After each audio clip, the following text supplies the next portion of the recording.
చరిత్ర తెలియని రోజుల నుండి క్రీస్తు పూర్వము 1000 వరకు కాలాన్ని వేదకాలం అంటారు.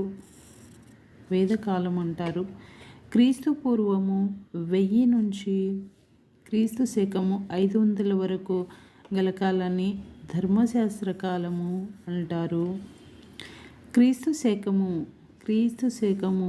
500 నుంచి క్రీస్తు శకము 800 వరకు గల కాలాన్ని పురాణ కాలము అంటారు. వేదకాలము ఉపనిషత్తుల కాలాలను కలిపి వేదకాలము అంటారు. వేదకాలము ఉపనిషత్తుల కాలాలను కలిపి వేదకాలము అంటారు. ధర్మశాస్త్ర కాలము పురాణ కాలాలను కలిపి వేద కాలానంతర కాలము